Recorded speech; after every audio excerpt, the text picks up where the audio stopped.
I thought I would speak tonight a little bit on my favorite subject just as a talk, and after that just take questions from Tom of any kind he wants to answer. What I'd like to talk about briefly is... You think I'm kidding? The topic I'd like to talk about briefly is common sense. Which isn't common. Yes. And what people mean when they say a man has common sense is uncommon sense. And usually they don't mean that the man has a narrow little activity he's good at, like knitting sweaters, and he sticks to that. What they mean is a man that can operate over a pretty broad range of human territory without making any big boners. And that is a very important thing to be good at, and the question is how you get it. I was very lucky in my own life because every place I looked, at the pinnacle, there was a guy that was better than I was. I loved big ideas that had a lot of instructive power. And I liked them so well that I didn't mind when they were in somebody else's territory. I just went in and took the ideas.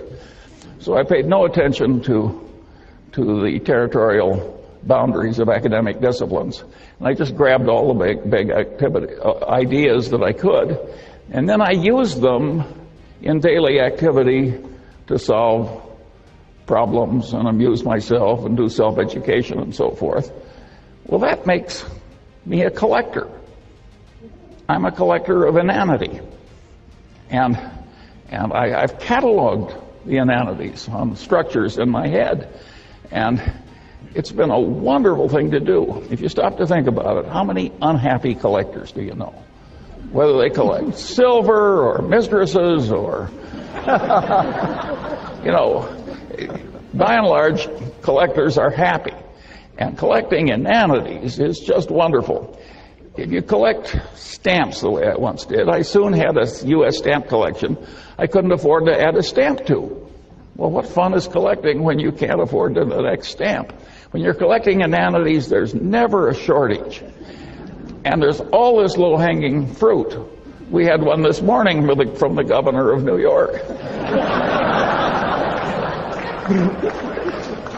That was pretty expensive fruit. Well, but...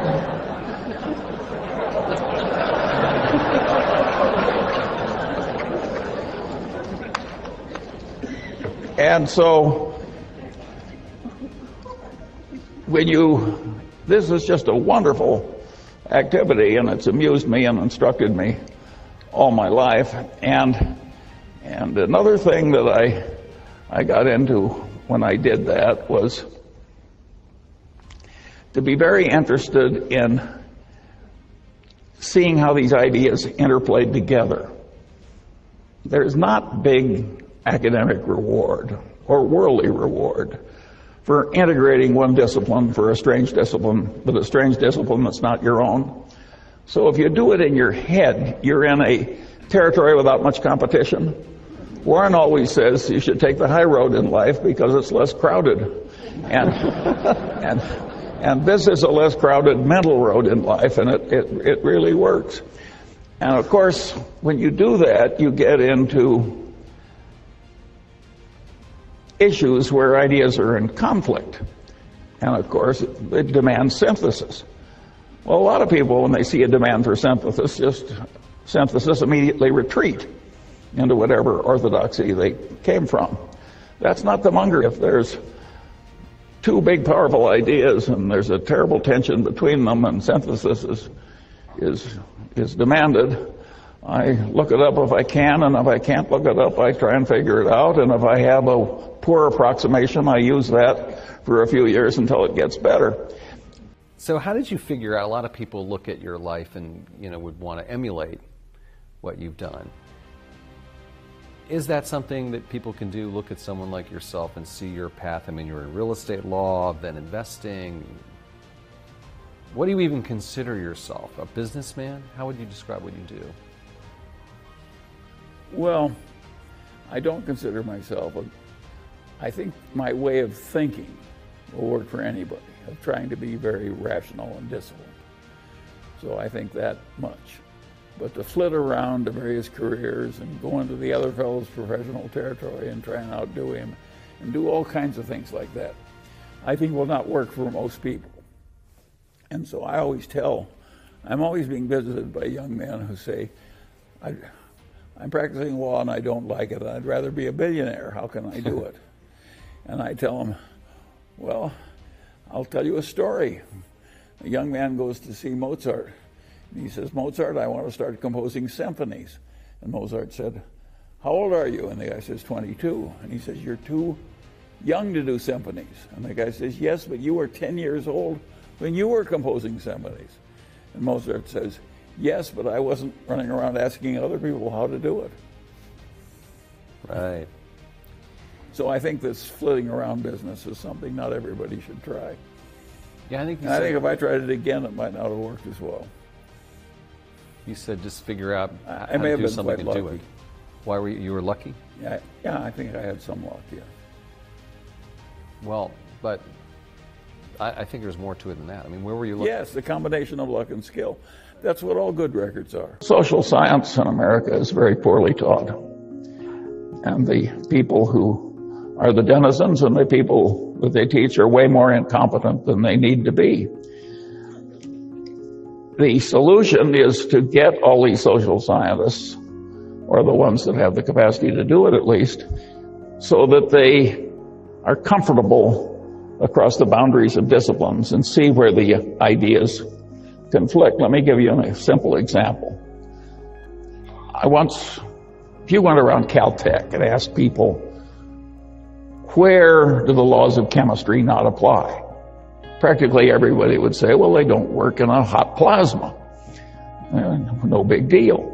But if you ask a bunch of people that have taken the main course in economics and have gone on to business school in America, you say, well, you're selling something in which is measured in units, and you want to sell more units. Do you raise the price or lower the price? Well, they've seen supply and demand. You lower the price. Then you say, tell me the occasions on which if you want to sell more units, you raise the price. Now, this is an intelligent group. You've been through social science. I'm giving you some time. Will anybody who has the right answer raise his hand? Yeah, luxury goods. That's what do. About 1 in 50 comes up with the idea of luxury goods. Right. That the price is sort of a signal that it's high quality. And if it's not a signal of high quality, it's a way of bragging to your friends that you have both discrimination and money. But one other interesting example is the one that happened to my Caltech educated friend Bill Ballhaus, who was CEO of Beckman Instruments, company founded by another eminent Caltech professor. And Ballhaus had in his business collection a company that made some complex gizmo that they sold for a lower price than the other two gizmos in the market. And yet it was much better, and it had lousy figures. And Ballhaus took one look at it, and he realized that it was a gizmo where if it failed, it imposed enormous costs on the owner of the gizmo. And he recognized that the price being low was sending the signal wrong in reverse. This can't be very good, or it would. So he raised the price enormously and sold way more units, and of course the profits went up.